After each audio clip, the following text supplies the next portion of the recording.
Здраво на сите, добро дојдовте во најновата 69-та епизода на подкастот Јустинијан збори. Со мене денеска е Димитар. Здраво, Тромбе, како сме, шо правиме? Здраво, Джоле, одлично, супер. Сабота вечер, лабаво, полициски час, не имам многу што да се прави.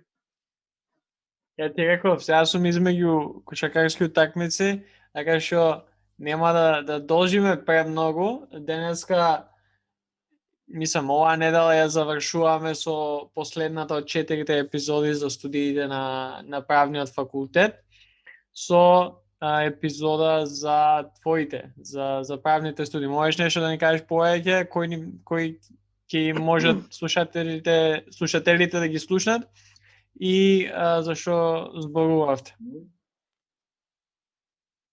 Може да, значи супер епизода снимивме, бевме јас Катето и Донев, снимавме гостини беа Ева Цветковска, која ни се појавуваше од време на време, и Христина Балканов, студентки на правен факултет, правни студии. Зборавме за студиите, наши искуства, наши мислења и некои совети поделивме за новите студенти, така имавме многу интересни и смешни муабети.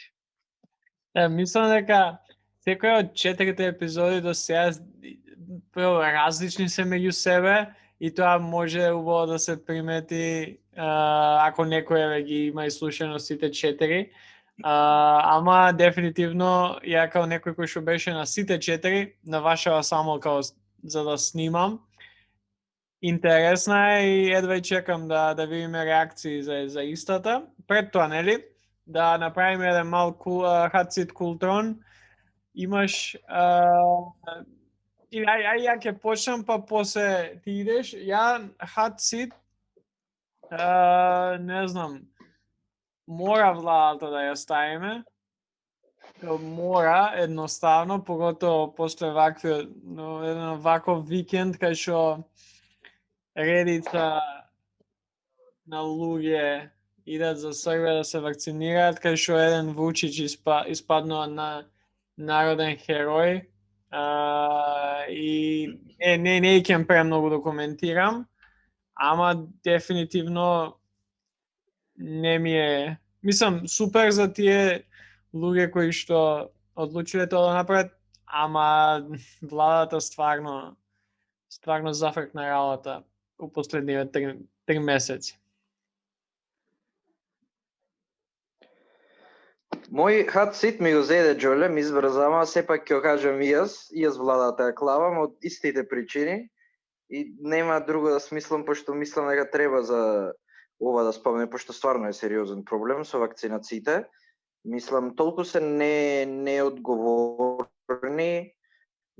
Дори видов некој изјава од Заев дека било позитивно ова што не сме имале вакцини, не знам што прави Заев, не знам што размислува, не знам што човечење има во глата што така размислува, ама ајде, негов проблем, ама и наш малце, отимо и негов проблем. Така да владата тука ја клавам, многу не сериозно, не се има работата очигледно сватено како што треба, не си ја работата и треба дефинитивно да убрзат. Нешто што гледав сега дека идат нови вакцини и наместо да копират Србија како што направи на масовна вакцинација на сите граѓани, ти упорно го одат спориот начин со првен пензионери, па хронично болни и така натаму. Голем дел и од искуство што знам, значи имам сигурно кажано претходно, мајка ми е лекар и како и сите матични лекари ги праша сите пациенти пензионери кои што сакат да се вакцинират. Голем дел едноставно не сакат да се вакцинират пошто многу не ни излегуваат од дома. И некако тој период за вакцинирање на многу мал дел од пензионерите кои би сакале да се вакцинират, според мене можеше да се искористи за други луѓе да се вакцинират на страна.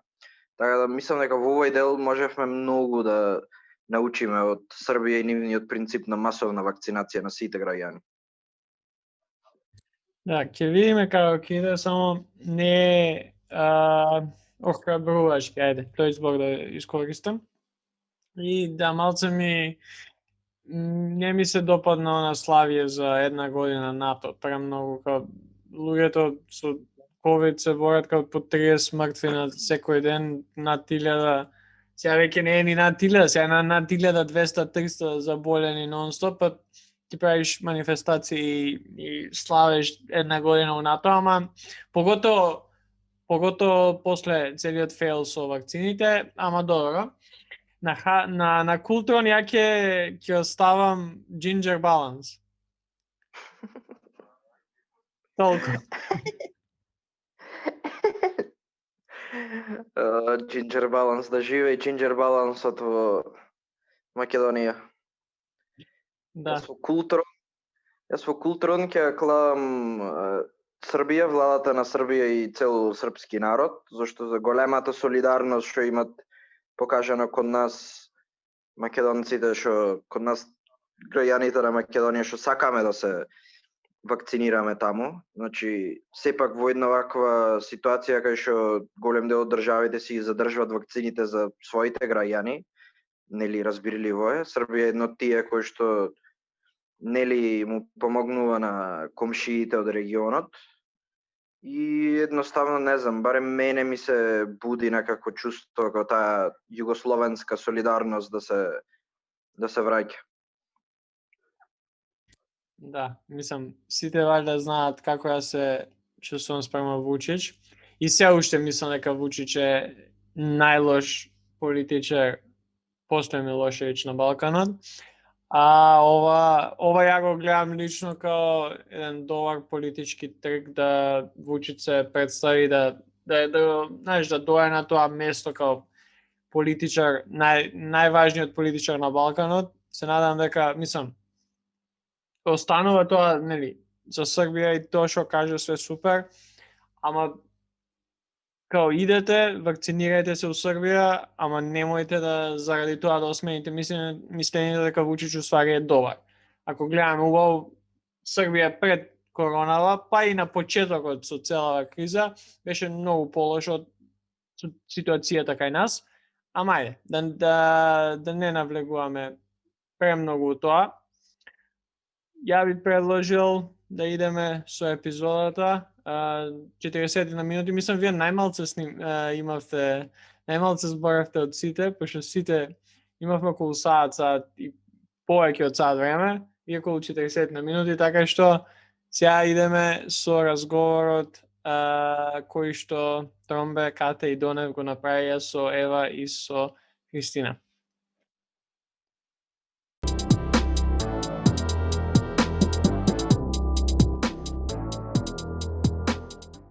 Епа, здраво другари. Денеска сме со уште една епизода на Истина ја зборе. Овој пат за, мислам дека супериорниот смер на правниот факултет, правни студии. Со нас тука е Кики, Христина Балканов, и на моменти и Ева, кои ќе ми кажат нешто за студирањето на правни студии. Од нас сме стандардниот состав, Димац, Донев и Џола. Ја само дисклеймер од мене, тука сум да ја слушам и да ве снимам, ама нема да се уфрлам бидејќи нели не сум од кај вас и вашите студии, така што повелете. Епа вака, првото прашање за Кики. Кики, што те натера да се запишеш на правен научно? Па искрено јас цел живот имав желба да бидам или глумица или да се запишам на медицина и да бидам психијатар. Ама не се случи ниту нели едно тие двете од некои сосема трети причини.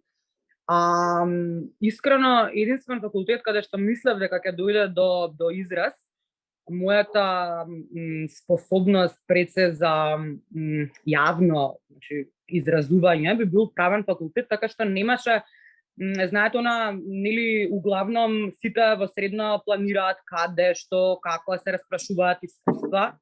Јас тоа воопшто не го направив, туку може некои 3-4-5 дена речев дека правен ќе биде вистинскиот избор за мене и мислам дека не сум сгрешила. тебе имаш што натера да се запишеш на правен? Па јас слично како Кики така сакав или докторка или глумица или пилотка да бидам. Ама скроз онака не можев да се одлучам и у средностите ми вика дека би било окей адвокат затоа што цело време се карам сам. Тоа е веројатно општата перцепција на луѓето дека ако сакаш постојано да се караш и да се расправаш на некоја тема, треба да бидеш адвокат, што не знам, може би до некаде е точно. И не знам, бев у голема недоумица за каде да одам и речев дека ќе колку пари ќе имам у моментот у новчаник, ќе фатам такси до кај ќе ме остави, до таму ќе се запишам. И свади дека тоа би биле најблиску техничките факултети и реков ќе земам повише пари. Бев кај баба ми и отидов направен, не знам така. Рандом. Немам некој преголеми очекувања. Кога се запишавте на правен, кој ви беше првиот впечаток во првите моменти кога почнавте со студирање? Првиот месец, првиот семестар? Па искрен Ивес, прво за моето искуство, прв пат кога стапнав на правен, значи бев со другарка и влеговме преку бифе и сега нели да купиме пријави и се што треба. И значи ние одиме нели низ ходниците, јас ги гледам ходниците и јас си викам, јас никогаш во живот нема да научам од кај да влезам и од кај да излезам на факултетот. Значи тоа ми беше првиот впечаток и уште ме држи до некаде, значи тоа чувство. Ама искрено, мислам на првиот ден од предавање да речеме, чувството ми беше дека јас овде никој не знам и дали кога дојдеме до тоа ја у суштина никој да запознам и да се здружам со некој, пошто мислам дека тоа е нешто за кое што повеќето од нас се кираат. Скроз. Кои ти беа првите Првите, не знам, делириум бев. Јас сватив дека студирам во првиот момент кога отидов у читална да треба да учам и кога ја отворив книгата вовед во право бев као шит. Сега сваќам кај се наоѓам. Така да не знам, тоа не ми дикна на ништо друго. Имав симпатија. Не знам. Тоа го памтам. Ти? Јас немав симпатија и многу си го не го одмразав, ама предавањата ми беа однакво главном. Ми беше интересно кога отидов у студентски организации, тоа студентската организација на правен факултет, кога почна целата работа со ФСС, тоа ми беше многу интересно и ме влечеше некако да бидам на факс. Инаку вака, пробарот у бифе секад бил супер. Не можам да се жалам. Секад се наоѓа друштво. Ја памтам дека имав еден револуционерен кафе муабет со студентски парламент, пошто не знаев што е студентски парламент, уште бев кај, не знам, првите 2-3 месеци од студирање и реков кај мора да се залагам за правата на студентите, да се активирам некако. И пишав на страна, на Facebook страната на студентски парламент, дали може да имам едно кафе да се приклучам организацијата. И многу ми е мило што не се приклучив. Реално заврши да подобро, еве. Да. Не, скроз двајца батковци седаа со мене и ми збора нешто ка брат. Супер што си тука, ќе средиме, ќе направиме, бев ка не, ништо. Фала ви многу дечки, не се гледаме. Тие се тема бетите од тоа време. Направиме дистинкција, студентски парламент не е исто што и студентско собрание за тие што не ги фатија моментите на студентско собрание на слушалците. Да. Само да кажам, ова не ива муабетов со симпатијата, као, знаеш, она имав дечко неколку години, ама кога запишав направен, раскинав, пошто као се запишав направен. Да. Мораш. Ама дефинитивно студирањето е поинтересно со симпатија. Да. Добро, не знам, јас сега со Кики со тебе не би се согласила скроз, пошто ја не ги доживав нешто толку тешки студиите, барем вака како што зборат луѓе, немав потреба да раскинам, иако не е во врска, мислам дека ако бев во врска нема што треба да раскинам. Ова е главното нешто, мислам дека ќе се случам сега ќе се тргнам од тука. За сите што сакаат да се запишат направен, дека не е учење на памет и не ти го одзема целото време на светов, него имаш 2 испитни сесии, учиш колку што ќе учиш и тоа се, не знам, 40 дена вкупно, останатите 325 се слободни за пиење и лапање. Тоа не дека Барем тоа е мојата дека немаш дефиниција. време, туку дека ќе се најдеш нов дечко направен, тоа ми беше поинта. Да. Кој дечко нема дечко, се киги само жени се запишуваат направен. Тројца имавме генерација. Ама тоа не значи дека не можеш да еш женска да се фадиш, секако не е воопшто проблем. А од друга страна не мора ни од твоја генерација да бидат дечковците, така да нели. И да не си најдете дечко направен факултет, ако идете од читална, секогаш ќе си најдете. Точно. Тоа е втора опција. Да. Нешто околу тромбе, ти, твоите, што тебе те натера? Шо мене ме натера да одам направен? Да. Па не знам дека јас кога бев мал сакав да видам таксист и маш на Каролина Гочева и на крајот испаднав направен, не знам тоа како испадна. Добро, второ уште може да се изреализира. Абе, може, ама колку што знам маш има, ама може инту полигами сврски, не знам, ќе видиме. Па ти си барем правник, ќе ги разменеш на побрза постапка и ќе се венчаш. Ебе, може, тоа интересна бизнес перспектива, може. Тука ем пари, ем жена. Win-win ситуација. Да. Што се однесува до првите месеци од правен факултет, се осеќав ко да сум теле и да гледам во шарена врата. Ништо не знаев што се дешава, само онака mesmerizing ми беше. Пошто идам од медицинско и поима немав, пол од работите што ги збореш а значат. Ама се снајдов. Арно читална постои. Да. Да живеј ББМ читатели. И тоа мислам дека е еден неизбежен дел од студирањето на правен. Иако во читална едва и дека се учи нешто, ама убаво поминато време. Се учи, бе. Треба да се најдеш само доброто место да се учи. Да. И е многу битно читална идењата, затоа што наоѓаш луѓе што се постари од тебе на истиот факултет и ти кажуваат tips and tricks. Да, иако еве еден совет до идните правници што ќе одат читална, не одете во двојката или во Кецмал, како и да се викаше, пошто е окупиран од медицинари. И се посебен вид на здружение, да не речам секта, и сигурно жртва прат на анатомски атлас во тие простори. Така барем легендата вика. Или да се многу непријатни моменти каде што ќе варугаат што се направен, а они се на медицина и се нели супериорни наводно. Сум посведочил. И исто така многу често плачат, не ќе да го посрочим што многу плачат. Да, ама кај нив тие моменти на плачење се координирани според распоред. Да. Ти немаш постојано време да плачеш, мора да се учи. Која година ви беше најтешка?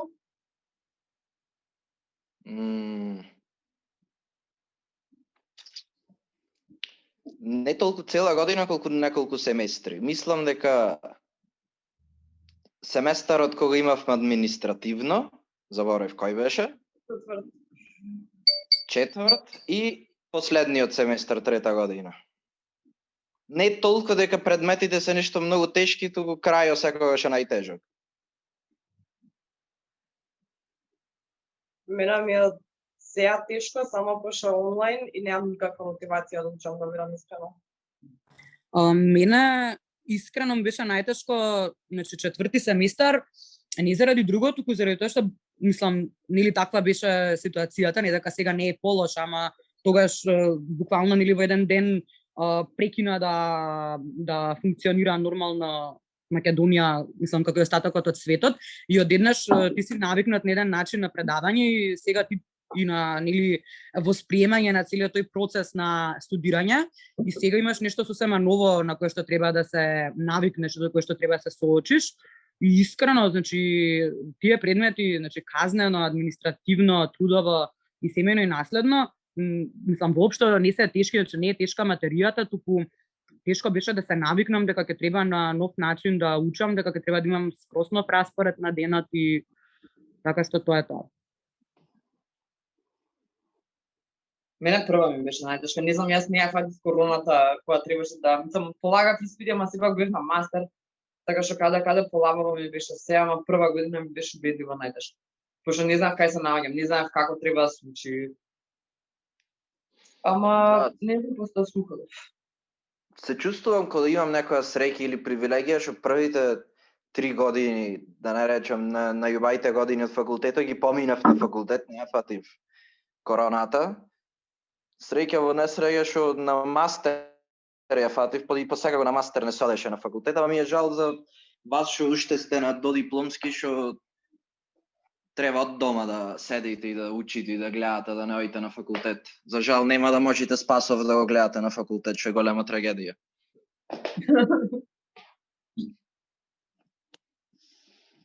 Кој ви до сега, кој ви бил најинтересен момент со професор?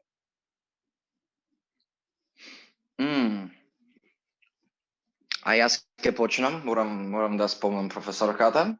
Нешто кажа што е убедливо најголемата вистина што имам слушната од сите професори. Тоа беше од Елена Михајлова професорката по меѓународно јавно право. И на првиот час ни објаснуваше како и се одвива предавањето и кажа нешто во смислата дека јас на предавање ќе ве држам 40 минути, зашто после 40-та минута нема да слушате, ќе мислите на секс. Најголема вистина што имам слушна од професор. Убедливо.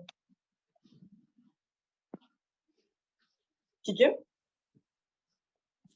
Искрено не можам, знаеш, на нешто конкретно да издвојам, мислам, имала неколку ситуации. Сега да неа, мислам, нема врска да не минувам професорката, сите ја знаеме и ја почитуваме и ја сакаме. Ама нема врска, мислам, поентата беше дека професорката не дојде на испитот што требаше да го спроведе усно и нели нормално, значи сите бевме потресени зашто не дошла, ние сме се спремале и така натака. И истиот тој ден, јас така потресена, решавам да излезам на кафе, значи ние мислевме дека нешто се случило, значи нели филмови нормално. И излегувам јас на кафе и јас да гледувам професорката седната на кафе и нели објаснувам што и како се случило, дека не е во ред целата таа ситуација, мислам ако ништо друго требало да извести. За мене професорката да ми каже: Кристина, дојди ако сакаш кај мене во дворче да полагаш, во дворче, не полагав кај неа во дворче.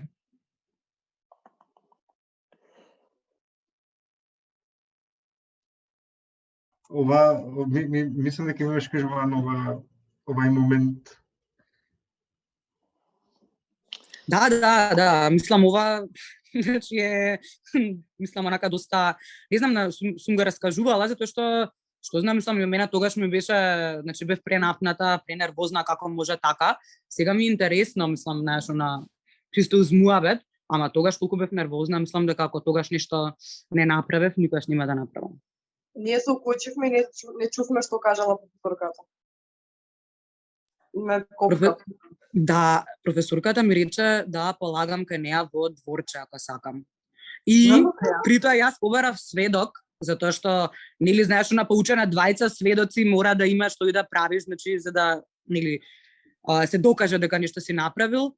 И сега јас со другарка нели на кафе лабаво, професоркава и доаѓа на другарка и вика еве го сведокот, тука другарка ми се вади од памет, што професорка од позади, мислам, целата ситуација не можам да ја објаснам вака, беше доста комична, ама ете може тоа е така нешто поинтересно, вака некоја дешавка, иначе мислам муабет и такви некои ствари секако имало, само што не би да одвојувам сега. Мене најако ми беше полагањето кај професорот Гела, каде што последното прашање ми беше околу тоа дали сум во балите или не. И сите моравме да одговориме на тоа прашање, дали сме во балите или не сме. И кога реков дека не сум во балите, ми рече, па коли ќе одите ли по кафани? И тогаш уште беше затвара кафечето во 6 саат тогаш. И му реков професорот, кај да одам во кафана, која се затвара се во 6. И ме праша од кој датум се затвараат кафаните во 6 саат, му кажа, браво колешка, вие не сте по балица, се знаете, си одите по кафани, 10.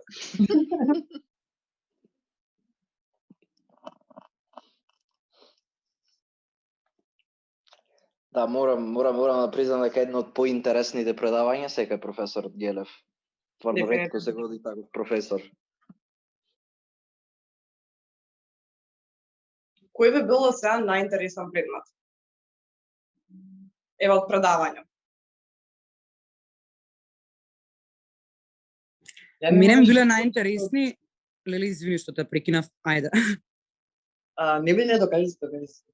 Мене секогаш ми биле најинтересни предметите што углавном знам дека на колегите, не знам дали дека не им се интересни, ама веројатно не им звучат доволно правнички. Значи мене ми биле интересни, мислам, како сме го правеле муабетов и знам дека ти ми се чудеше прва, пошто мене ми биле најинтересни римско право, историја на право, применета економика, филозофија на право и сега нема врска, значи апсолутно нели нормално не можеш ти да очекуваш дека ќе учиш само кривично, трудово и административно, ама претпоставувам дека тоа е некој такво мислење дека треба повеќе да се посвети внимание на тие што се експлицитно правнички предмети, а мене баш тие не дека не ми биле интересни, може до професорот, може до целата атмосфера, меѓутоа најмногу што ме заинтересирало биле овие другиве што се малку од други сфери.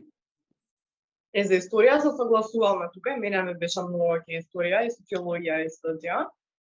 Ама за економика или примената или нешто такво, боже сачувај, па преби ископала еден бунар, не го изучам економика, нема подосадно, значи нема подосадно.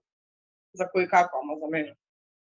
А да се надоврзам на ова, која верзија постои кон филозофија на права. Ја не знам зашто толку студенти да направат, се вадат од памет, се плашат од филозофија, дека не знам, вајда не е напишано се како што треба да биде, ама постои, не знам дали е можеби до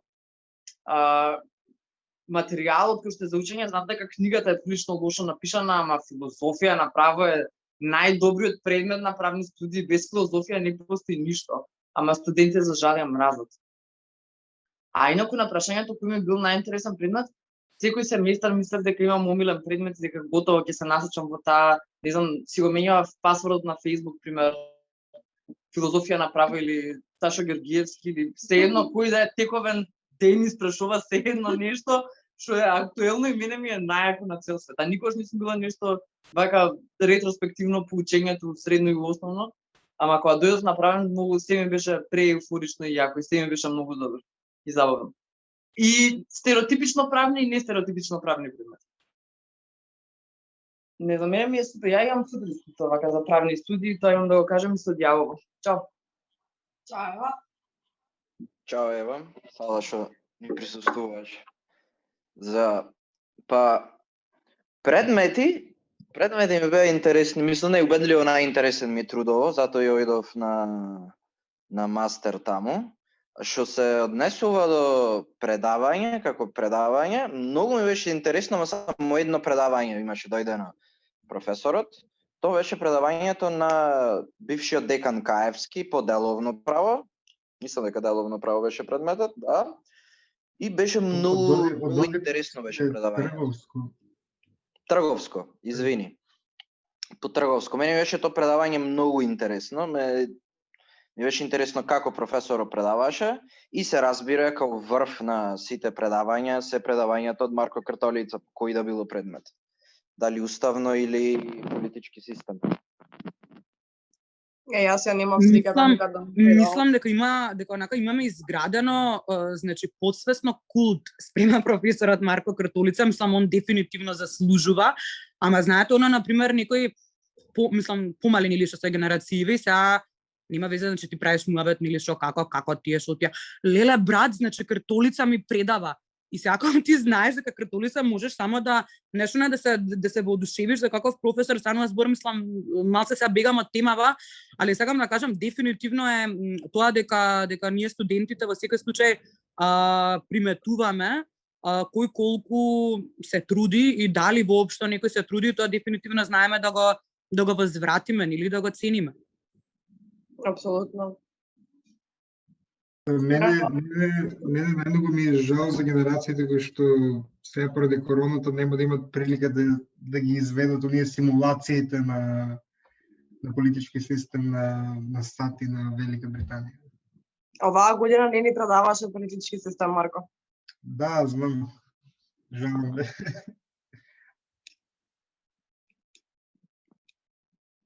Као едно, можам да кажем, работите што се каам во дур студирав, мислам додипломски. Кога учевме, мислам дека беше уставно право. Имавме као 2-2,5 сати со професорката Гордана и после 2-2,5 сати со професорот Марко. И тогаш јас, како и секој студент што се сака побрзо дома да излезе и да пие, само одев на првите 2 или на последните 2 сати, другите ги ескивирав. Но првите 6 недели одев кај професорката Силјановска. Мислам, ја почитувам професорката одлична, ама некогаш знај предавањата да бидат подосадни, ако суштински содржината е одлична.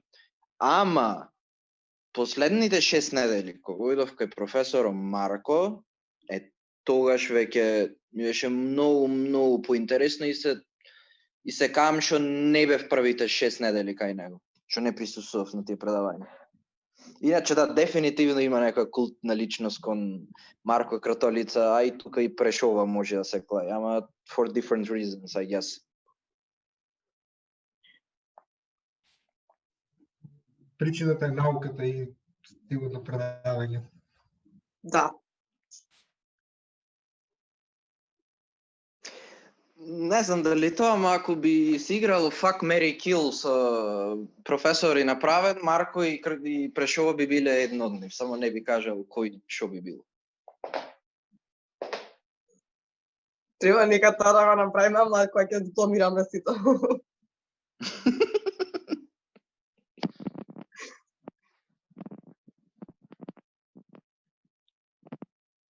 Ајде, следно прашање. Најнеомилен предмет.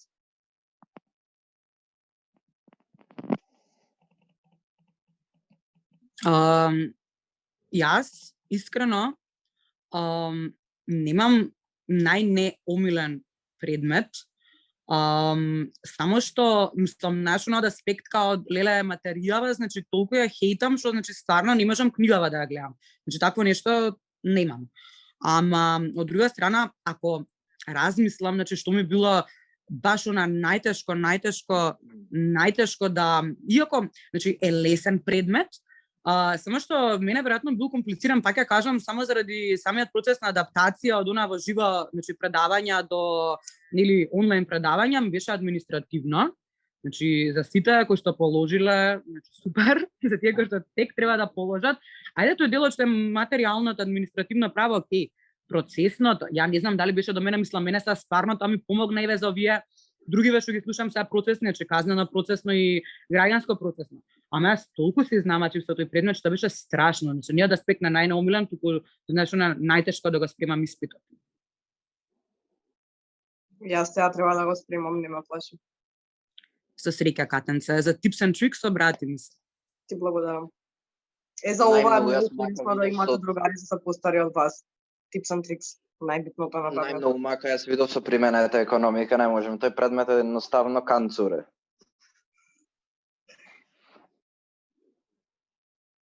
Поготово четвртата тема. Четвртата тема за трансакции. Таа е хаос. Нема, до крај на животот нема да заборам траумите. Да. Смешно беше, полагав по 2 дена и се собравме неколку колеги кај мене во станот да повторуваме, демек да си спрашаваме и видовме дека уствари појма немаме и во 9 сато вечерта до 3 сато одмот кај мене в читална, во живото ми се нема случајно после 9 вечер да учам. До толку е лоша четврта тема.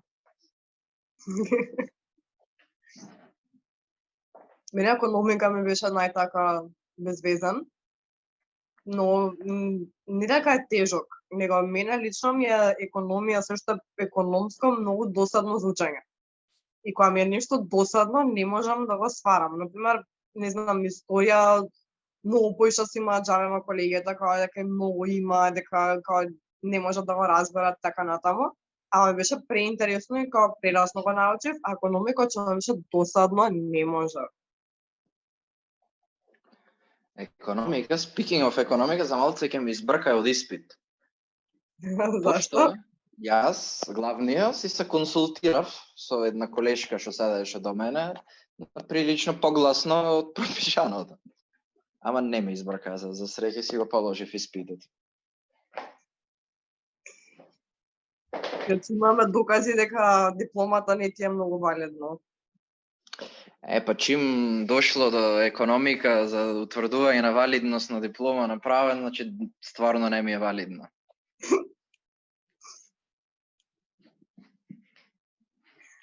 Јас сум многу голем дудук за препишување, например, стварно не знам да препишувам.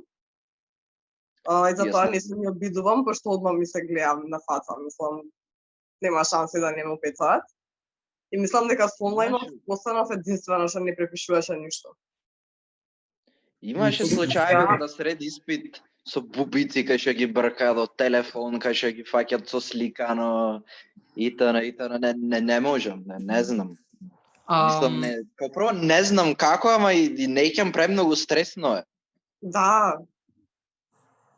Некога сме веќе кај препишување, значи, мене еден многу фин и драг колега ми даде ливчиња, знаете, на најмали, или што може, и ми вика, еве ти, кога има како ти треба, значи да препишеш. Леле, ја ги носам ливчињава, ги зимам, ја мислам дека пиштал да ми дадеше некој, при тоа да нема дозвола за пиштал од МВР, ја мислам дека некако полесно ќе се носев со тоа. Луѓе, значи ја ги носам, значи па ги кријам. И тоа мислам нема врска, тоа недела дена пред испит, он ги спремил па нели да ми ги даде на мене, пошто ја полагав у втора декада.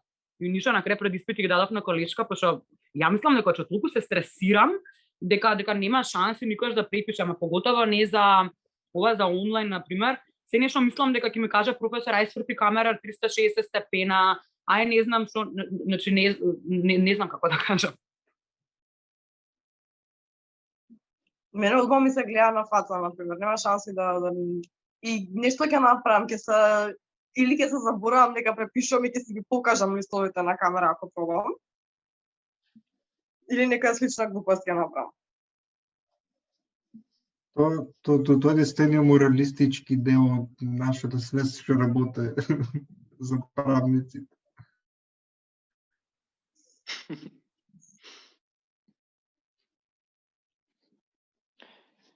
Каков совет би му дале на луѓе, на студентите што почнуваат сега направен од вашето искуство што го имате до сега?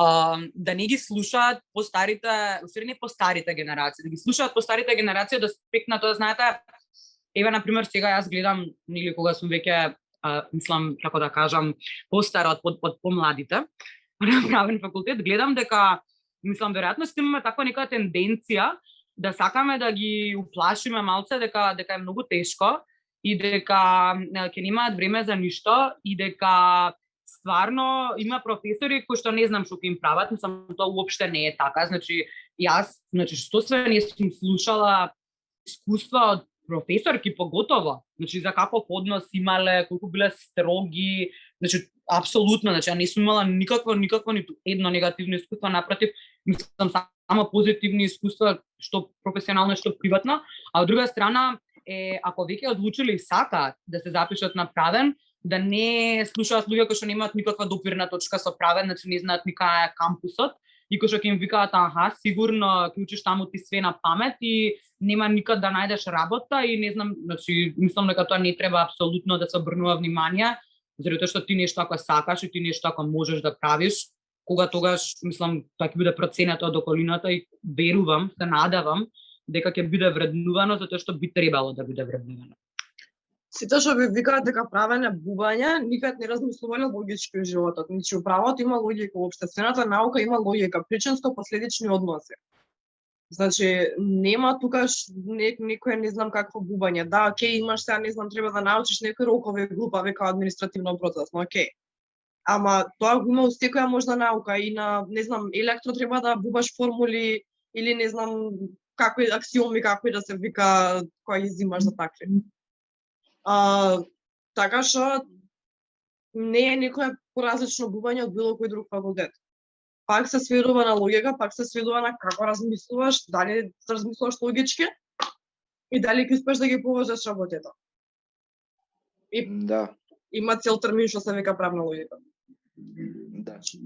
Мислам, едно од најголемите као заблуди што се за правен се дека на правен треба да се учи на памет и многу ме нервира, пошто имам поминаато 3 години, 3 години веќе с уште малци во 6-та година ќе навлезам, да малце касно, тоа ја бига. 3 години помина, благам у 6-та. Многу луѓе мислат дека на памет се учи направен, а нема никаква врска. Мислам, ти можеш да учиш на памет, само ќе ти траи то до испито. Би 5 минути после испита и ќе видиш после глупав правник што ќе работи во архива во катастар. Тоа е тоа. Значи, ако дева еден совет од мене, немојте да учите на памет, пошто потешко ќе ви биди и нема ништо да знаете понатаму. И друг совет, што моја генерација, барем јас учев, сите така мислевме, и ако потаму ќе ви биде ако сте прв семестар, ако учите, ако полагате предмети што се користи литература на испит, значи книга, практикум, што и да било, не се лесни. Нема туку така, туку се најтешките предмети, треба убаво да седнете да ги научите, ако со книга се полагат.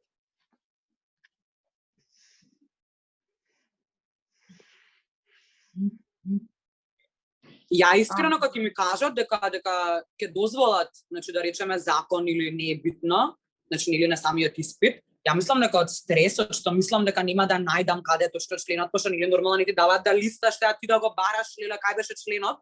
Ја мислам дека од стресот што толку многу значи се напињам, дали ќе го најдам, ја не сакајки ќе ги научам, значи она која одредба, кој точно член е, значи страшно. И така се учат најчесто по грешка реално. Од стрес. Од стрес. Мислам дека зло никој од нас го нема научено од морање.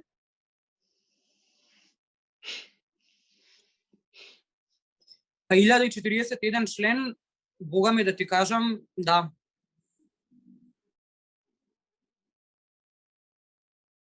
Ева нешто околу што после правен. Димаца на мастер, Кики е при крај, Донав исто при крај. Што ви се плановете за после?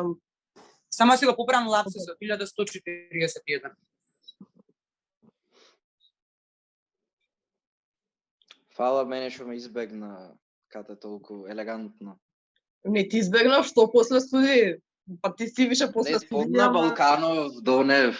А јас вечитиот студент што сум веќе 3 години на крајот нема спомнам. Димаца на мастер, првта спомнав. Значи. Се извинувам. Значи и привилегија имаш и пак сереш. Тоа е, ја бига, сератор. Прав правник. Што после правен, што побрзо да се најди пракса, пошто многу битна е праксата. Треба некои работи да се научат што не се учат на факултет, ама се прилично битни. Подобро би било, вака од мое лично искуство, сум имал некакво искуство во суд, сум имал и некакво искуство во адвокатска канцеларија. Пожелно ако може да се избира да се оди во адвокатска канцеларија, пошто многу работи се учат, многу битни работи за понатаму ако сакате адвокати да бидите.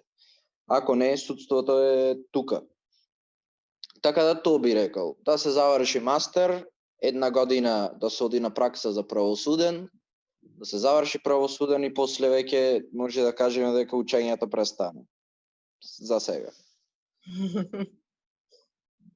Во однос на праксата, баш неодамна, да кажам, се отвори дебата, дискусија, дали треба или не треба факултетот да обезбедува задолжителна пракса или за време на студиите. И сега мислам тука не е прашањето дали треба или не треба, мислам сите сме согласни дека дефинитивно треба.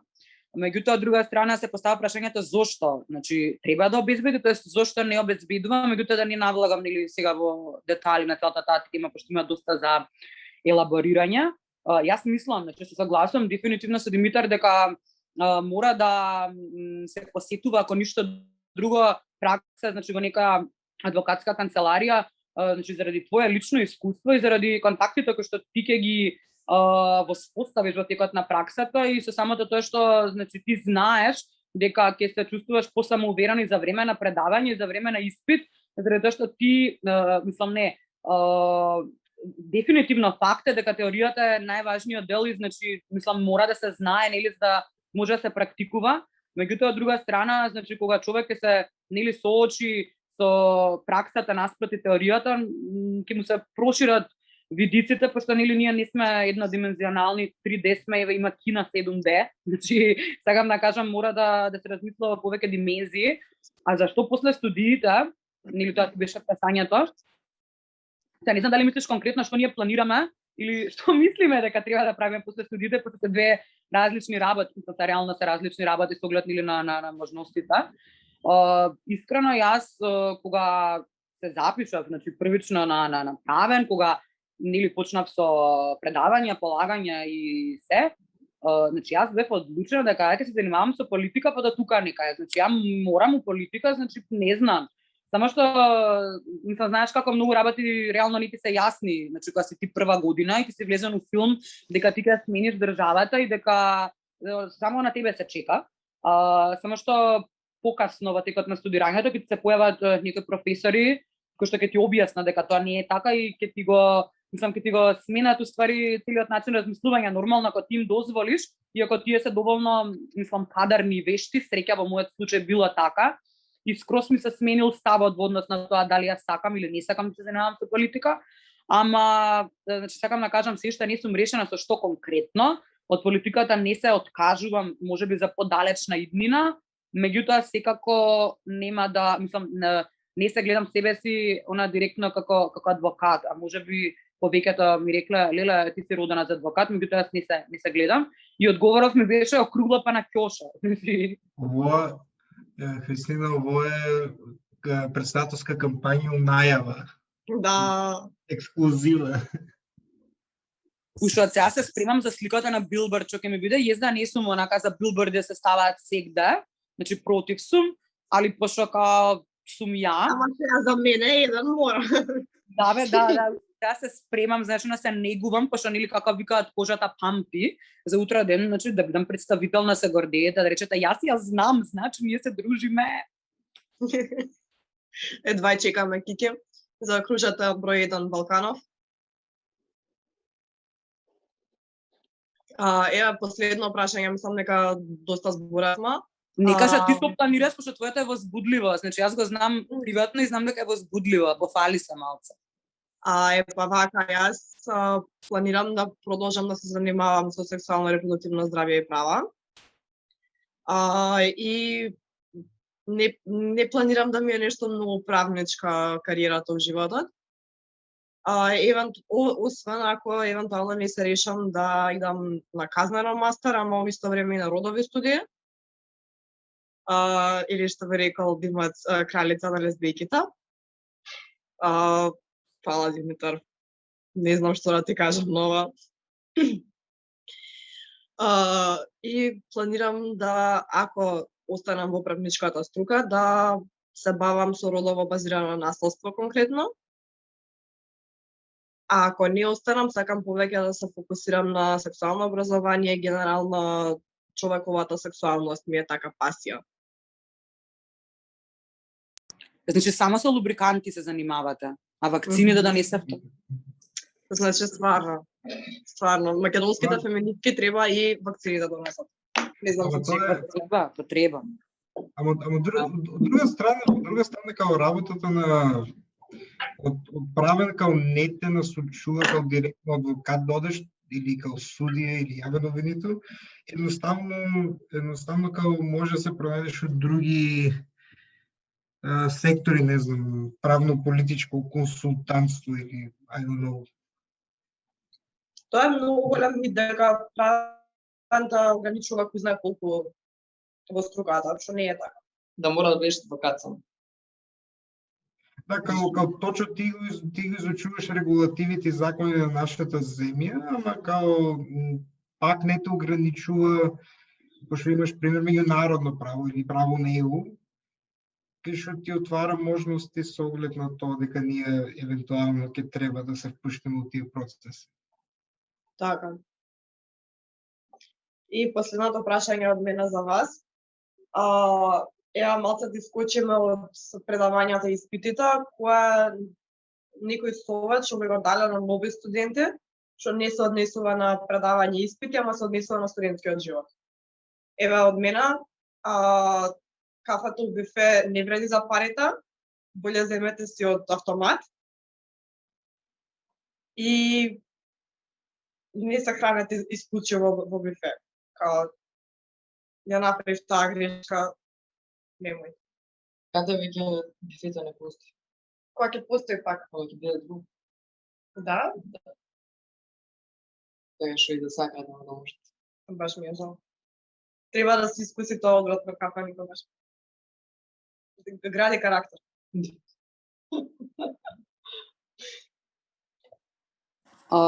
Јас би дала совет да се гледаат филмови и серии кои што имаат правнички аспекти, да се читаат книги со правнички аспекти.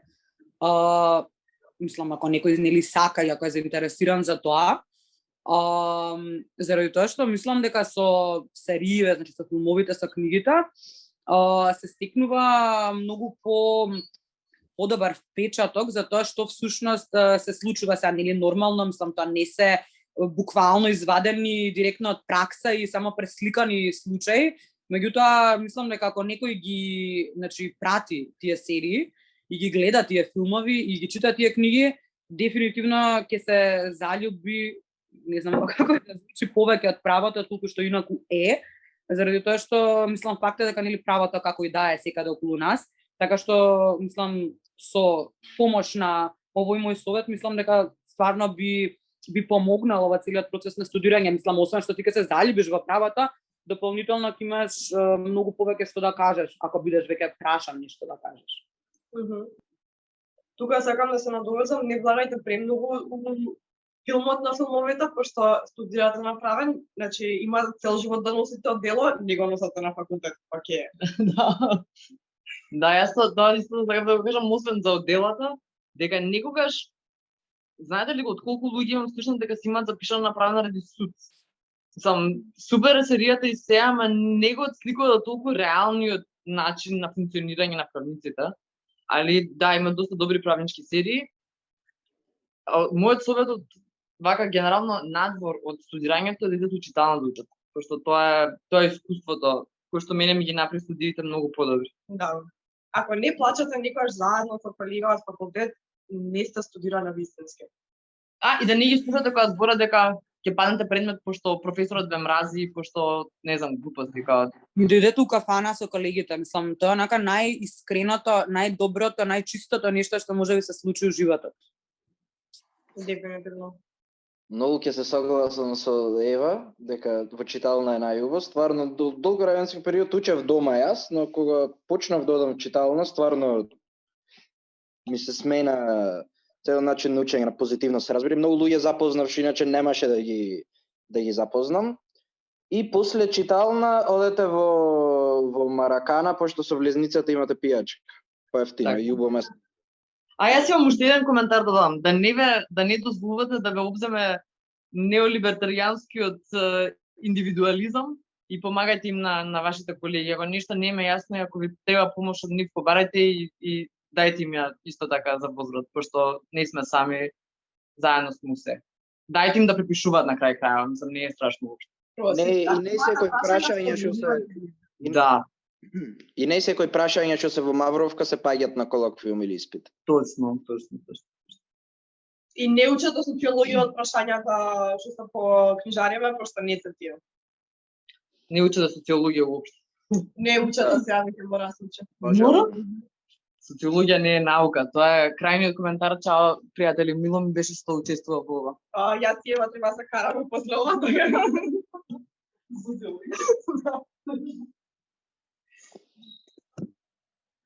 Епа, добро другари, фала ве. Кики кажа совет? Да, кажа совет, да. Извинувам. Епа, фала ве многу другари и другарки на денешната епизода. Следната епизода исто така следете со голямо внимание, бидејќи имаме екстра специјална епизода за нашиот прв роденден. Така што stay tuned и се гледаме во следна прилика, другари. Се слушаме, тоест.